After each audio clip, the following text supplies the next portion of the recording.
Hello students, स्वागत है आपका सीयूईटी हिंदी मीडियम पर। मेरा नाम है अवनीश त्रिपाठी। तो आज एक बेहद खास सेशन लेकर मैं आपके सामने उपस्थित हूं। जैसा कि हम वन शॉट रिवीजन का एक पूरा सीरीज कर रहे हैं, तो भूगोल कक्षा 12 में पार्ट 3 जो है जनसंख्या संगठन यानी पॉपुलेशन कॉम्पोजिशन, आज इसका वन शॉट रिवीजन करेंगे हम सीयूईटी के लिए, सीयूईटी के पर्सपेक्टिव से, यानी सीयूईटी परीक्षा के लिए जो बेहद इंपॉर्टेंट चैप्टर है और बेहद इंपॉर्टेंट कंसेप्ट है वो है जनसंख्या संगठन यानी पॉपुलेशन कंपोजिशन। अब हम इस पर चर्चा करेंगे सबसे पहले कि भाई जनसंख्या संगठन का मतलब क्या होता है, पॉपुलेशन कंपोजिशन का मतलब क्या होता है। देखिए, जब भी आप किसी जगह की जनसंख्या की बात करते हैं तो दो चार चीजें आपके दिमाग में आती हैं। क्या आती हैं कि भाई उस जगह पे किस आयु वर्ग के लोग रहते हैं, उस जगह पर जो लोग रह रहे हैं वो काम क्या करते हैं, उस जगह पर जो लोग रह रहे हैं वो शिक्षित हैं कि नहीं, वो व्यवसाय क्या करते हैं, कितने स्त्री हैं, कितने पुरुष हैं। ये सारी चीजें एक ऐसे पैमाना है जिस पर आप जनसंख्या को डिवाइड कर सकते हैं, विभाजित कर सकते हैं, और इसे ही हम कहते हैं, इसी का जो अध्ययन होता है उसे ही हम कहते हैं जनसंख्या संगठन या पॉपुलेशन कंपोजिशन। यानी जो कोई भी देश होता है वहां अलग अलग तरह के लोग रहते हैं।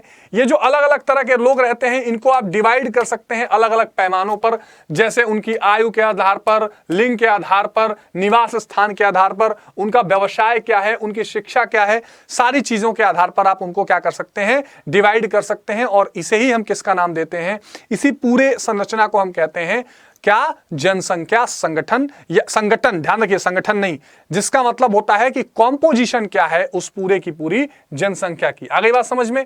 चलिए आगे अगर हम लिंग संगठन की बात करें तो यहां पर विशेष रूप से यह सबसे पहला और इंपॉर्टेंट पॉइंट बनता है किसी भी जनसंख्या के कॉम्पोजिशन का, कि भाई जो जनसंख्या है वहां पर पुरुष ज्यादा है कि महिला ज्यादा है, आखिर क्या कॉम्पोजिशन है। और इसी कॉम्पोजिशन को, इसी स्थिति में सबसे इंपॉर्टेंट चीज आती है क्या, लिंगानुपात, जिसको कहते हैं सेक्स रेशियो, उस पर भी आते हैं। तो लिंग संगठन का मतलब यह होता है कि जो पुरुष के अनुपात में स्त्रियों की संख्या है उसको आप लिंगानुपात कहते हैं। किसी भी स्थान विशेष पर कितने पुरुष और कितनी महिलाएं रह रही हैं, इस अनुपात को, इस संरचना को हम लिंग संगठन कहते हैं। यानी किसी भी जनसंख्या का लिंग के आधार पर क्या संगठन है, यह इस बात पर निर्भर करेगा कि वहां स्त्री और पुरुषों की क्या संख्या है। ठीक है, यह भी आपको पता है कि पूरी दुनिया में जो ये लिंगानुपात है, या जिसको आप अंग्रेजी में सेक्स रेशियो कहते हैं, ये बहुत क्या है, असामान्य रूप से वितरित है। कहीं पर महिलाओं की संख्या ज्यादा है, कहीं पर पुरुषों की संख्या ज्यादा है। ये बहुत इंपॉर्टेंट फैक्टर एक आता है जिस पर हमें ध्यान रखना है, और आगे भी मैं इसकी चर्चा करूंगा। अब देखिए, जो लिंगानुपात या सेक्स रेशियो है, अलग अलग देशों में इसे निकाले जाने की अलग अलग विधियां हैं। कहीं पर क्या किया गया है, कहीं पर यह देखा जाता है कि प्रति 100 महिलाओं पर कितने पुरुष हैं, कहीं पर देखा जाता है कि प्रति 100 स्त्रियों पर 100 पुरुषों पर कितनी महिलाएं हैं। जैसे भारत में देखा जाता है कि प्रति 1000 पुरुषों पर कितनी महिलाएं हैं। तो अलग अलग देशों ने अपने अपने लिंगानुपात निकालने के अलग अलग फॉर्मूले तैयार कर रखे हैं। सामान्यतः हम क्या देखते हैं, पुरुष जनसंख्या को स्त्री जनसंख्या से डिवाइड कर दीजिए, 1000 से मल्टीप्लाई कर दीजिए, तो इस तरह भी प्रति 1000 स्त्रियों पर पुरुषों की संख्या निकलती है। एक तो यह तरीका है कि वहां स्त्रियों पर पुरुषों की संख्या देखी जाती है। भारत में हम क्या करते हैं, हम देखते हैं कि भाई हमारे प्रति 1000 पुरुषों पर स्त्रियों की क्या संख्या है, तो स्त्रियों की संख्या डिवाइडेड बाय पुरुषों की संख्या इंटू 1000। आप भारत वाले पर्सपेक्टिव को ठीक से सीयूटी के लिए देख के जाइएगा, क्वेश्चन पूछ सकता है क्या, स्त्रियों की संख्या डिवाइडेड बाय पुरुषों की संख्या, ठीक है, इंटू 1000। ये भारत के संदर्भ में आपको ध्यान रखना है, क्योंकि यहां पर महिलाओं पर प्रति 1000 स्त्रियों पर कितने पुरुष हैं ये नहीं देखते हैं भारत में, प्रति 1000 पुरुषों पर कितनी महिलाएं हैं ये देखा जाता है। तो ये एक इंपॉर्टेंट फैक्टर है जिसे आपने ध्यान में रखना है। ये लिंगानुपात निकालने के फॉर्मूले हैं। इस सेशन में मैंने वो सब इंपॉर्टेंट चीजें रखी हैं जो इस चैप्टर से आपको जाननी चाहिए। अब जैसे अमेरिका को उदाहरण देखिए, अगर अमेरिका की बात करें तो यहां पर 100 महिलाओं पर कितने पुरुष हैं ये ज्ञात करने की कोशिश की जाती है। न्यूजीलैंड में अगर बात करें तो यहां पर 100 पुरुषों पर कितनी महिलाओं की संख्या है ये ज्ञात करने की कोशिश की जाती है। और भारत में क्या है, प्रति 1000 पुरुषों पर कितनी महिलाएं हैं ये देखा जाता है। जो संयुक्त राष्ट्र संघ है, जिसे आप यूएनओ के नाम से जानते हैं, ठीक है, तो यूएनओ भी क्या करता है, यूएनओ ने भी यही एक तरह से गाइडलाइन दी हुई है, या ये एक तरह से सबको सलाह दिया हुआ है कि हमें क्या करना चाहिए, 100 महिलाओं पर पुरुषों की क्या संख्या है इस आधार पर ज्ञात करना चाहिए लिंगानुपात। ये एक बेहतर तरीका बताया गया है। ठीक है, चलिए अब एक और इंपॉर्टेंट पॉइंट की तरफ आते हैं कि भाई लिंगानुपात का महत्व क्या है। महत्व का मतलब कि लिंगानुपात निकालने से हमें क्या क्या चीजें पता लग जाती हैं। तो एक तो हमें यह पता लग जाता है कि किसी भी जगह पर, या हम उसका निर्धारण कर पाते हैं कि किसी भी जगह पर मृत्यु दर और जन्म दर क्या है। फिर जो लिंगानुपात छोटे बच्चों में है वो क्या है, 0 से 6 आयु वर्ग या उससे अधिक आयु वर्ग, ये भी निकालने में हमें आसानी मिलती है। और मुख्य रूप से हमें पता लगता है कि डेथ रेट और बर्थ रेट की क्या स्थिति चल रही है, ये भी निकालते समय लिंगानुपात का बड़ा रोल आता है। दूसरा, हम क्या पता लगा सकते हैं, अगर आर्थिक पक्ष से देखें, एक आर्थिक पक्ष भी लिंगानुपात का मिलता है कि हम वर्कफोर्स के बारे में पता लगा पाते हैं। वर्कफोर्स के बारे में पता लगाने का मतलब यह है कि भाई अगर मान लीजिए कहीं पर पुरुषों की संख्या स्त्रियों से ज्यादा है तो हम ये मानेंगे कि वहां श्रमिकों की आपूर्ति बेहतर हो पाएगी, ज्यादा हो पाएगी। अगर स्त्रियों की संख्या ज्यादा है तो वहां श्रमिकों की आपूर्ति कम रहेगी, ऐसा सामान्यतः देखा गया है। तो ऑप्शन में ये पॉइंट्स आएंगे तो आप इनको सही मान के चलेंगे कि हाँ, लिंगानुपात से ये चीजें हम स्थापित कर पाते हैं या देख पाते हैं। तो एक तो ये चीज हमें लिंगानुपात से मुख्य रूप से समझ में आती है। और क्या समझ में आती है, अगर मान लीजिए लिंगानुपात निकलता है और महिलाओं की संख्या कम निकलती है तो ऐसी स्थिति में हम क्या देखते हैं, ये हम मान के चलेंगे कि वहां पर महिलाओं की संख्या कहीं ना कहीं पुरुषों की तुलना में कम है, इसलिए वहां स्त्री भ्रूण हत्या जैसे पाप या अपराध हो रहे होंगे, वो रोकने के लिए हमें कुछ इंतजाम करना चाहिए। घरेलू हिंसा या डोमेस्टिक वायलेंस जैसी समस्याएं पनप रही होंगी, उसके लिए कुछ प्रयास करना चाहिए। इसके साथ साथ सरकार को विशेष रूप से क्या योजनाएं बनानी पड़ेंगी, इसमें भी ये जानने में और इसका एक तरह से संबंध स्थापित करने में बहुत आसानी मिलेगी, है ना। आर्थिक स्तर महिलाओं का वहां कहीं ना कहीं निम्नतम होगा, उनके अधिकार और सम्मान में कॉम्प्रोमाइज हो रहा होगा या वो नहीं मिल पा रहा होगा, इसके लिए भी सरकार को चिंता करनी पड़ेगी, या हम इससे ये निष्कर्ष निकाल सकते हैं।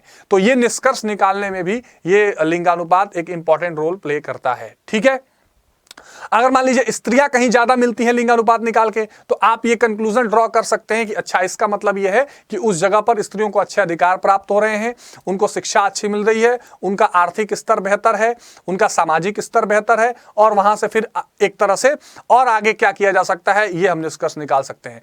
तो ये जो जनसंख्या संगठन में जो लिंगानुपात का कंसेप्ट है, वो इन महत्वपूर्ण चीजों के प्रति या इन महत्वपूर्ण चीजों की तरफ क्या करता है, हमें ले जाता है या ऐसे निष्कर्ष स्थापित करने में सहायता करता है। तो यह ध्यान रखना है।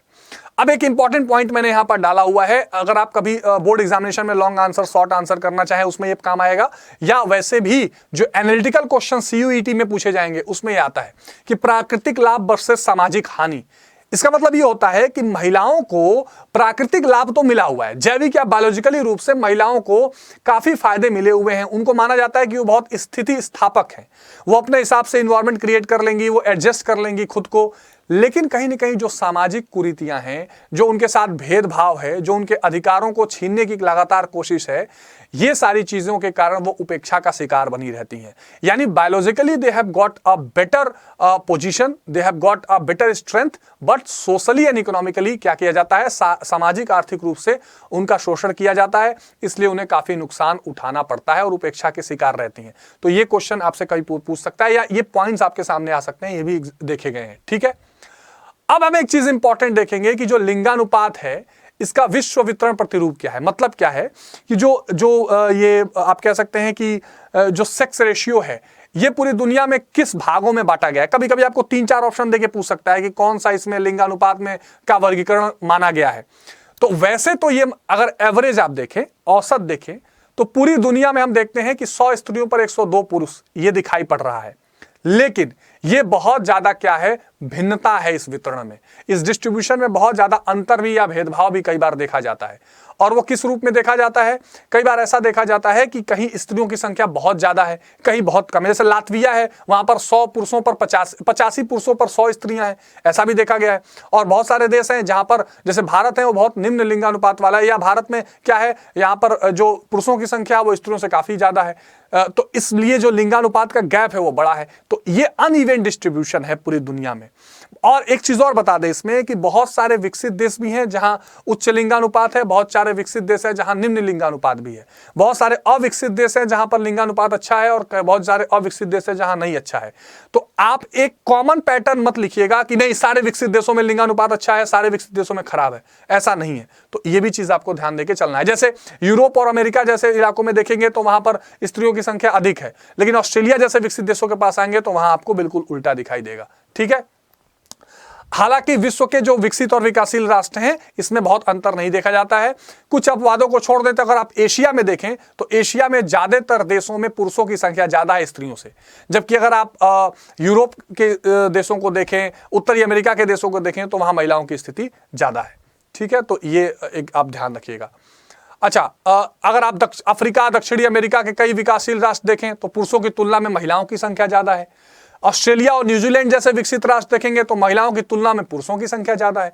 तो ये एक वितरण पूरी दुनिया में आपको देखने को मिलेगा, इस बात पर आप ध्यान रखिएगा। लेकिन जो यूरोप के बहुत सारे देश हैं, रूस है, उत्तरी अमेरिका जिसमें कनाडा आएगा, जिसमें अमेरिका आएगा, जिसमें मैक्सिको आएगा, वहां पर क्या है, पुरुषों की तुलना में महिलाओं की संख्या ज्यादा है।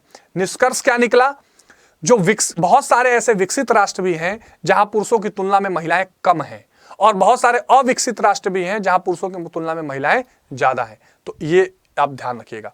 ये एक इंपॉर्टेंट पॉइंट है आपके लिए कि विश्व में जो लिंगानुपात का वितरण है या जो डिवीजन है वो 4 तरीके से किया गया है। अति उच्च लिंगानुपात वाले देश, जहां पर मतलब 100 महिलाएं हैं तो उससे 100 पुरुष है तो 105 महिलाएं हो जाएंगी। उच्च लिंगानुपात वाले देश जहां पर 98 से 100 महिलाएं हैं 100 पुरुषों पर। मध्य लिंगानुपात वाले देश जहां 95 से नीचे हैं, और न्यून लिंगानुपात जहां बहुत कम है। तो भारत जैसे देश न्यून लिंगानुपात वाले देशों में आते हैं। तो ये 4 वर्गीकरण ध्यान रखना है सीयूटी पर्सपेक्टिव से, कि पूछता है कि इसमें से कौन सा वर्गीकरण है, कौन सा नहीं है। तो अति उच्च लिंगानुपात वाले देश, उच्च लिंगानुपात वाले देश, मध्य लिंगानुपात वाले देश और न्यून लिंगानुपात वाले देश, ये 4 लिंगानुपात वाले देश यानी 4 तरह का डिवीजन किया गया है। ये आप ध्यान रखिएगा। ये एक इंपॉर्टेंट पॉइंट आपके लिए है कि पूरी दुनिया में जो लिंगानुपात है वो कॉन्टिनेंट वाइज कैसा है। ठीक है, तो अफ्रीका 100.1, एशिया 104.8, यूरोप 93, उत्तरी अमेरिका 96। तो सबसे अधिक अगर आप देखें तो एशिया का लिंगानुपात, और उसके हिसाब से ये सारे 2015 के हिसाब से ये 100 महिलाओं पर पुरुषों की संख्या ये बताया गया बेसिकली कि प्रति 100 महिलाओं पर पुरुषों की कितनी संख्या है। तो अफ्रीका में 100.1 है, एशिया में 104 पुरुष हैं, यूरोप में 93 हैं, उत्तरी अमेरिका में 96 हैं। इस हिसाब से बताया गया है। ये एक बेसिक डिस्ट्रीब्यूशन है। थोड़ा सा ट्रेंड आप ध्यान में रखेंगे, रटना बिल्कुल नहीं है। ठीक है जी, चलिए अब एक इंपॉर्टेंट, तो जनसंख्या संगठन में हमने क्या देखा, एक महत्वपूर्ण चीज होती है लिंग संगठन, जेंडर कंपोजिशन, कि कितने पुरुष हैं कितनी महिलाएं हैं, और भारत में स्त्री संख्या डिवाइडेड बाय पुरुष संख्या इंटू 1000 करके हम निकालते हैं।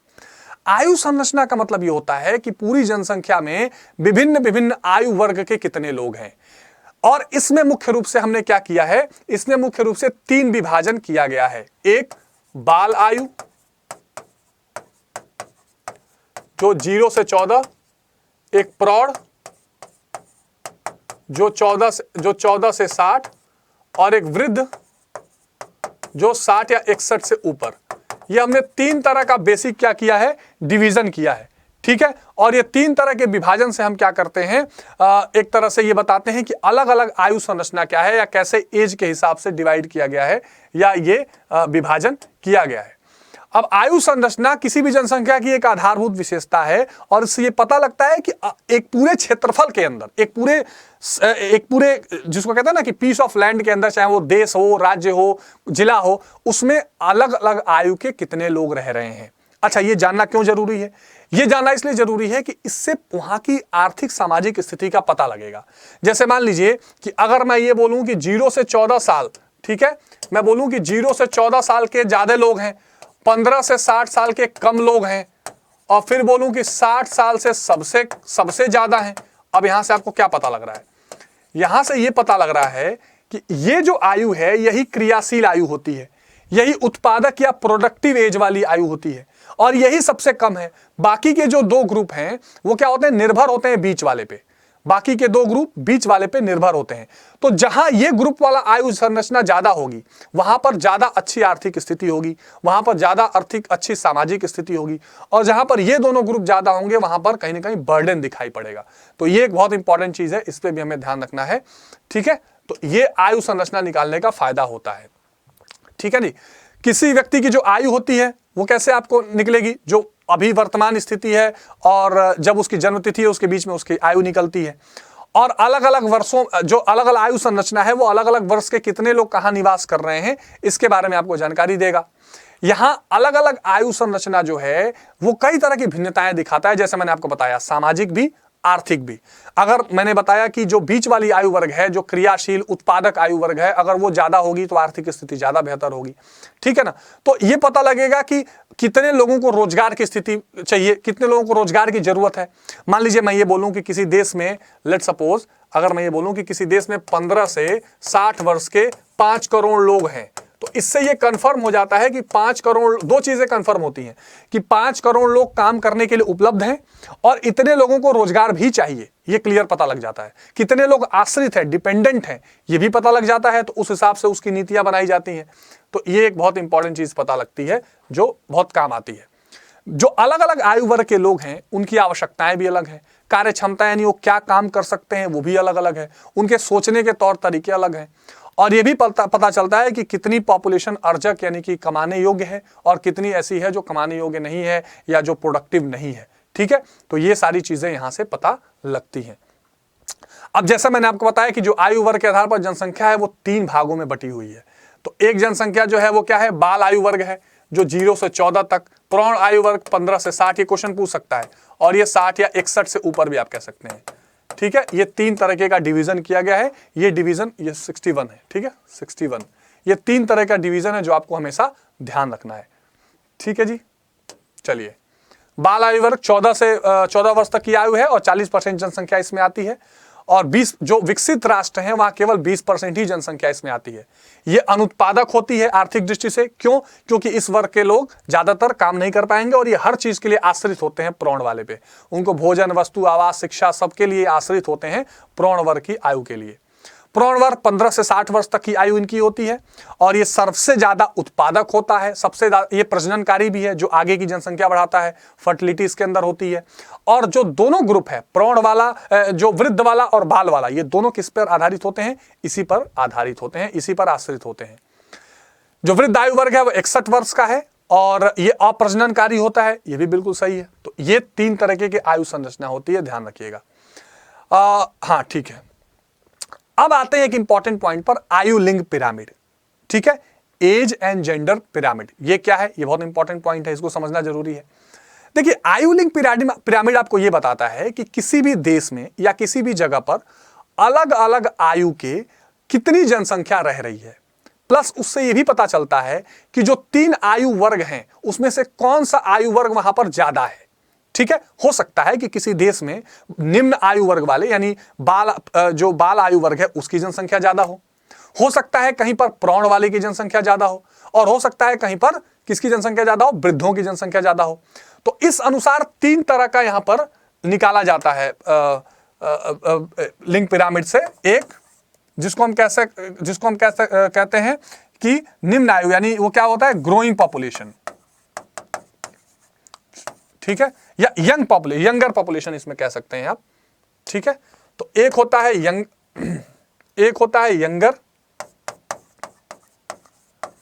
होता है एजिंग यानी जिसकी एज अब हो रही है, और एक होता है एज्ड जो कि पूरी तरह वृद्ध हो चुकी है। अब क्या मतलब है इसको मैं आपको समझाता हूं। जैसे देखिए, ये पिरामिड देखिए, इधर पुरुषों, ये नीले में पुरुष हैं, पिंक में महिलाएं हैं। ये आयु वर्ग लिखा है 0 से 4 साल, ऊपर 75 से 79 साल तक चला गया है। इधर क्या है, अब ये संख्या है पुरुषों और महिलाओं की। अब देखिए ये नीचे कितना चौड़ा है, यानी जो छोटी आयु वर्ग के लोग हैं वो बहुत ज्यादा हैं। जैसे जैसे आयु बढ़ रही है दोनों की संख्या कम हो रही है, पुरुषों की भी स्त्रियों की भी। इसका मतलब क्या है, यहां पर आश्रित जनसंख्या ज्यादा है।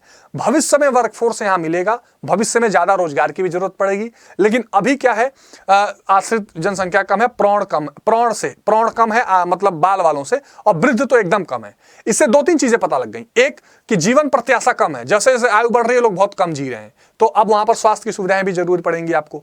और जो नीचे के वर्ग है वो आश्रित है अभी ऊपर वाले पर, वो जनसंख्या ज्यादा है। तो इस तरह से दुनिया में ये 3 तरह की पिरामिड पाए जाते हैं। ये क्वेश्चन आपसे पूछ सकता है, इसलिए मैंने आपको उसमें डाल दिया। एक तो ये कि जहां पर नीचे के यानी बाल आयु वर्ग के लोग ज्यादा हैं। एक यहां पर देखिए जहां पर बाल आयु वर्ग, प्रौढ़ और बूढ़ी जनसंख्या यानी कि वृद्ध जनसंख्या तीनों लगभग बराबर है। यानी कि लोग जन्म दर जो है वो भी थोड़ी सीमित हो गई है, और एक तरह से कह सकते हैं कि जो प्रौढ़ आयु वर्ग के हैं वो भी उतने ही लोग हैं, और जो ऊपर की पॉपुलेशन वो भी बहुत मर नहीं रही है तेजी से, वो भी बनी हुई है। यानी जन्म दर भी कम है, मृत्यु दर भी कम है, और लोग जी भी रहे हैं। एक ये है। तो ये खास करके एक पॉपुलेशन आपको दिखाई पड़ रही है, ये वाली पॉपुलेशन देखिए, देख रहे हैं, जन्म दर कम है, मृत्यु दर भी कम है, ठीक है, एजिंग है, प्रौढ़ वाले लोग ज्यादा हैं इसमें। एक ये तीसरी संख्या जो आप देख रहे हैं, इसमें नीचे से देखिए ये जन्म दर बहुत तेजी से खत्म हो रहा है और ऊपर के लोग बहुत दिखाई दे रहे हैं। देख रहे हैं आप, नीचे से जन्म दर लगातार घटता चला जा रहा है। ये एज्ड पॉपुलेशन है। इसमें क्या होता है, जैसे जापान की देश है, उसमें वहां पर नए जन्म दर, वहां पर तो विवाह भी बहुत कम हो रहे हैं, जन्म दर बहुत कम है, ऊपर जनसंख्या बहुत बढ़ी हुई है, क्योंकि वो अच्छी टेक्नोलॉजी, अच्छी स्वास्थ्य सुविधाओं से मृत्यु दर वहां पर कंट्रोल हो गई है। और एक क्या है, जो एजिंग हो रही है, जो पहले जन्म दर हो गया, प्रौढ़ वाले ज्यादा हैं, ऊपर वाले धीरे धीरे मर रहे हैं, तो ये स्थिर, ये कहते हैं स्थिर जनसंख्या को, ये कहते हैं एक तरह से वृद्ध जनसंख्या हो गई है। और ये कहते हैं यूथफुल पॉपुलेशन है, जहां पर नए लोग खूब आ रहे हैं, नए लोग तेजी से, उसमें नई जनसंख्या तेजी से ऐड हो रही है। तो ये आयु लिंग पिरामिड होता है, जिसके माध्यम से हम अलग अलग लिंग और अलग अलग उम्र वाले लोगों का एक तरह से कह सकते हैं कि चित्रात्मक वर्णन करते हैं, जिसमें पता लगता है कि कहीं भी अलग अलग उम्र के कौन सी जनसंख्या पाई जा रही है, पुरुष या स्त्रियों की अलग अलग जो उम्र है उनकी स्थिति क्या है, वो क्या ज्यादा बाल आयु वर्ग के हैं, क्या स्त्रियां ज्यादा बाल आयु वर्ग में हैं, पुरुष ज्यादा बाल आयु वर्ग में हैं, या दोनों को मिला के बाल आयु वर्ग की जनसंख्या ज्यादा है, या स्त्री या प्रौढ़ आयु वर्ग की जनसंख्या ज्यादा हो रही है, या वृद्ध वर्ग की जनसंख्या ज्यादा हो रही है, ये इससे दिखाया जाता है। ठीक है, एक और इंपॉर्टेंट चीज देखते हैं कि भाई जो आवास है यानी रहने का क्षेत्र है, वो भी एक इंपॉर्टेंट सोर्स होता है पॉपुलेशन के कंपोजिशन का, कि लोग ग्रामीण क्षेत्र में रह रहे हैं कि नगर के क्षेत्र में रह रहे हैं, ये बहुत जरूरी है।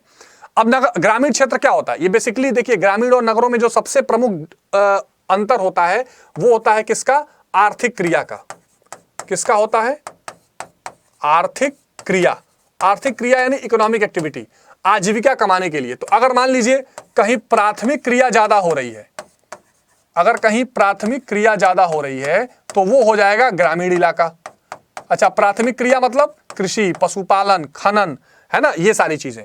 अगर कहीं विनिर्माण ज्यादा हो रहा है, सेवा क्षेत्र यानी कि द्वितीयक और तृतीयक क्रियाएं जहां ज्यादा हो रही हैं, द्वितीयक और तृतीयक क्रियाएं जहां ज्यादा हो रही हैं, यानी विनिर्माण, सेवा क्षेत्र, ये सब जहां ज्यादा हो रहा है, वो क्या होता है, वो होता है नगरीय एक तरह से अर्थव्यवस्था या नगरीय व्यवस्था या नगरीय आवास। अब डिपेंड करता है कि जो आपकी जनसंख्या है वो नगरों में ज्यादा रह रही है कि ग्रामीण में ज्यादा रह रही है। जैसे नगर क्षेत्र वो होते हैं जहां 5000 से अधिक व्यक्ति हो, 400 व्यक्ति प्रति वर्ग किलोमीटर का जनसंख्या घनत्व हो, और यहां पर 3/4 जनसंख्या गैर कृषि कार्य करती हो, यानी कृषि के अलावा द्वितीयक या तृतीयक क्रिया करती हो, ये होता है नगरीय संगठन। तो अब जनसंख्या का वो हिस्सा जो नगरों में रहेगा वो नगरीय कहलाएगा, जो गांवों में रहेगा वो ग्रामीण कहलाएगा। जैसे भारत में 31% संख्या नगरों में रहती है जनसंख्या। ठीक है, तो पिछले 200 वर्षों में जो ग्रामीण और नगरीय जनसंख्या का वितरण है वो बहुत बदला है। मतलब पहले ग्रामीण जनसंख्या बहुत थी, लेकिन धीरे धीरे बदल रहा है। तो क्वेश्चन के ट्रेंड आपसे पूछेंगे कौन सा इसमें सही है, कौन सा गलत है, क्या पिछले कई सौ सालों में या पिछले 200-300 सालों में नगरीय जनसंख्या बढ़ी है या ग्रामीण जनसंख्या बढ़ी है, तो आपको ये एनालिटिकल आंसर देने आने चाहिए। ठीक है, अब आप देख लीजिए 1900, अगर आप 1800 से देखेंगे तो वहां पर नगरीय जनसंख्या 2.4 के आसपास थी, और ये 1960 आते आते 24% हो गई, और आगे आप चलेंगे 2017 में ये 54% हो गई। देख लीजिए, तो 1800 में जहां ये नगरीय जनसंख्या केवल 2.4 थी और ग्रामीण 97.6% थी, वो 2017 आते आते जो ग्रामीण है वो केवल 46% रह गई है और नगरीय जनसंख्या 54% हो गई। यानी बिल्कुल उल्टा हो गया। पहले ग्रामीण जनसंख्या ज्यादा हुआ करती थी, अब विश्व में नगरीय जनसंख्या का प्रतिशत तेजी से बढ़ गया है, जिसका कारण नगरीकरण है, जिसका कारण औद्योगिकीकरण है। ये सब पॉइंट्स आपने दिमाग में रखने हैं। ठीक है, तो ये अब सारा नहीं रखना, आपको ट्रेंड ध्यान रखना है कि हाँ धीरे धीरे ये बढ़ता चला गया है। तो जो ग्रामीण और नगरीय जनसंख्या का वितरण है वो एशिया को अगर छोड़ दिया जाए तो ग्रामीण जनसंख्या का प्रतिशत ज्यादा है। एशिया में तेजी से बहुत ज्यादा एक तरह से देखें तो औद्योगिकीकरण और नगरीकरण हो रहा है, तो इसलिए ये ओवरऑल संख्या ज्यादा आपको नगरों की दिखाई दे रही है। अफ्रीका, यूथोपिया, मलाविया, युगांडा जो है यहाँ पर ज्यादा लोग निवास करते हैं गाँव में। एशिया में भी 60% लोग ज्यादा गाँव में निवास करते हैं, लेकिन शहरों की संख्या तेजी से बढ़ रही है। ठीक है, अगर आप दूसरी तरफ उत्तरी अमेरिका, दक्षिणी अमेरिका, उत्तरी अमेरिका जिसमें अमेरिका है, जिसमें कनाडा है, मैक्सिको है, इनको अगर आप देखेंगे तो, और इसके अलावा ओशियानिया वाला क्षेत्र देखेंगे, मतलब जिसमें ऑस्ट्रेलिया वगैरह वाले देश हैं, तो 75 से 85% लोग कहाँ रह रहे हैं, शहरों में निवास कर रहे हैं। तो ये बहुत इंपॉर्टेंट चीज़ है, इसको आप ध्यान रखिएगा। तो एशिया और अफ्रीका महाद्वीप की जनसंख्या ग्रामीण ज्यादा है। एशिया में शहरों की संख्या बढ़ रही है, ठीक है, ओवरऑल पॉपुलेशन जो है वो ग्रामीण ज्यादा है एशिया में और अफ्रीका में। ये वो जगह है जो ज्यादा से ज्यादा क्या बनाया गया, गुलाम बनाया गया, जिनको क्या बनाया गया, उपनिवेश बनाया गया, कॉलोनियल बनाया गया। और जो अमेरिका है, दक्षिण अमेरिका है, यूरोप वाला इलाका है, खासकर पश्चिमी यूरोप, वो सब क्या है, नगरीय जनसंख्या ज्यादा है, ठीक है।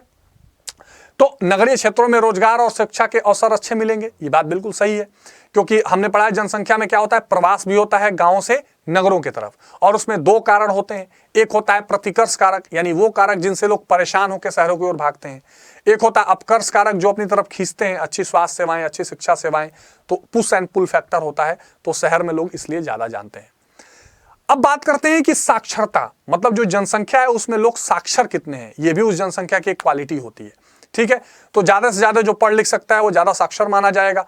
लेकिन जो अधिकांश देश हैं इसमें 15 वर्ष से अधिक आयु वर्गों को साक्षर लोगों में गिना जाता है कि वो साक्षर हैं कि नहीं। ये एक पूरे विश्व जनसंख्या की विशेषता भी, ये भी ध्यान रखिएगा। और ये तय है कि जिस देश में साक्षरता ज्यादा होगी वहां पर सामाजिक विकास भी अधिक होगा, आर्थिक विकास भी ज्यादा होगा। अच्छा पढ़ेंगे तो अच्छा क्या होगा, उनके अंदर स्किल डेवलपमेंट होगा। जैसे हमने पढ़ा है ना, हमने अब पहले भी कई सेशन मैंने चर्चा की है कि क्या होता है, मानव एक संसाधन होता है। मानव क्या होता है, एक संसाधन होता है, और इसमें हम जब क्या करते हैं, इसका हम पूंजी निर्माण करते हैं। पूंजी निर्माण करते हैं, कैसे करते हैं, यानी मानव को हम एक संसाधन से एक पूंजी बनाते हैं। कैसे, शिक्षा देकर, स्वास्थ्य देकर, कौशल विकास करके। तो ये शिक्षा जो है ये एक तरह का पूंजी निर्माण जैसा देखा जाता है। और ये हम देखते हैं पूरी दुनिया में कि भाई जो जनसंख्या है उसका जब हम संगठन देखते हैं कि कितने लोग पढ़े लिखे हैं, कितने लोग पढ़े लिखे नहीं हैं, ये बहुत महत्वपूर्ण रूप से देखा जाता है। तो उस देश का विकास अच्छा होगा, वहाँ का रहन सहन यानी कि स्टैंडर्ड ऑफ लिविंग अच्छा होगा, सारी चीज़ें अच्छी होंगी अगर वहाँ की शिक्षा अच्छी होगी, तो ये बहुत इंपॉर्टेंट है। 15 अगर हम देखें तो विश्व की साक्षरता देखें तो 15 वर्ष से अधिक आयु के लोगों में साक्षरता दर लगभग 86.3% है, ठीक है। और जिसमें महिलाओं की साक्षरता जाहिर सी बात है कम है, पुरुषों की ज्यादा है। भारत में देखा जाए तो 74.4% के आसपास क्या है, लिटरेसी है या साक्षरता है, ठीक है। तो ये एक इंपॉर्टेंट फैक्टर है। बहुत सारे ऐसा देश हैं जहां पर 99% के आसपास साक्षरता है। भारत में भी केरल में देख लीजिए आप 90 से ऊपर है। जैसे विश्व के बेलारूस, रूस, स्लोवानिया, स्लोवाकिया, उज्बेकिस्तान, टोगा, मालदोवा, क्रोएशिया, इटली, साइप्रस, ये सारे जो देश हैं इसमें बहुत सारे ऐसे देश हैं जो क्या है 90% से ऊपर साक्षरता दर वाले देश माने जाते हैं। और बहुत सारे ऐसे भी देश हैं जो 50% से कम जनसंख्या वाले हैं, वो भी एग्जाम्पल्स आपके सामने लिखे हुए हैं। तो इससे क्या पता लग रहा है, जो हमारा जनसंख्या संगठन का चैप्टर है, कि जनसंख्या का जो दुनिया में वितरण है उसमें बहुत सारे ऐसा इलाका है जहां पर एक अच्छी पढ़ी लिखी साक्षर जनसंख्या भी है, और बहुत सारा ऐसा इलाका है जहां पर एक अशिक्षित जनसंख्या भी रह रही है, कम शिक्षित जनसंख्या भी रह रही है। एक और अंत में पार्ट देखेंगे व्यवसायिक संरचना यानी ऑक्यूपेशनल स्ट्रक्चर। अब इसका मतलब ये होता है कि जो आपकी जनसंख्या है उसका कितना है, कौन सा भाग किस ऑक्यूपेशन या व्यवसाय में है। जैसा कि मैंने आपसे डिस्कस किया, व्यवसाय को लेकर 3 प्रमुख क्षेत्र हैं। एक है प्राथमिक, एक है द्वितीयक और एक है तृतीयक। अब चतुर्थक और पंचम श्रेणी भी आ गई है। तो प्राथमिक जो है वो मुख्य रूप से कृषि पर आधारित है, प्रकृति से संबंधित है, पशुपालन, कृषि करना, खनन करना, आखेट, ये सारी चीजें। द्वितीयक जो है वो विनिर्माण यानी कच्चे माल को तैयार माल में चेंज करना, मैन्युफैक्चरिंग। और तृतीयक जो है ये सेवा से जुड़ा हुआ है, सर्विसेज, टेलीकम्युनिकेशन मतलब संचार हो गया, परिवहन हो गया, शिक्षा हो गई, सारी चीजें। तो ये अलग अब डिपेंड करता है कि दुनिया में कौन से लोग किस व्यवसाय में लगे हुए हैं।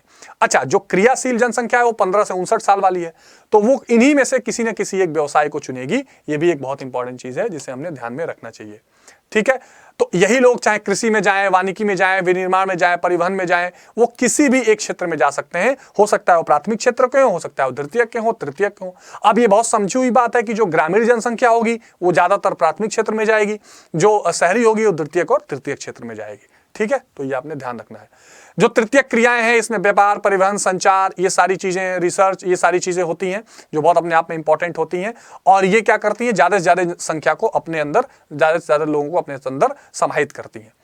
ये जो कार्यशील या जो क्रियाशील वर्गीकरण है जनसंख्या का, ये व्यवसाय से संबंधित है। यानी जब भी व्यवसायिक संरचना की बात की जाएगी तो ये व्यवसाय यानी कौन से व्यक्ति किस क्षेत्र में व्यवसाय कर रहे हैं इससे जुड़ी हुई होगी, और ये देश के राष्ट्र के आर्थिक विकास को दर्शाएगी।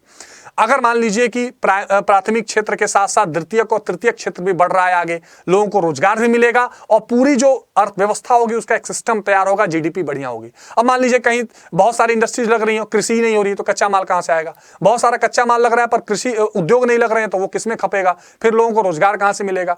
तो व्यवसायिक संरचना का स्थिर होना, उसका एक अच्छे तरीके से फैलाव होना, ये बहुत आवश्यक है।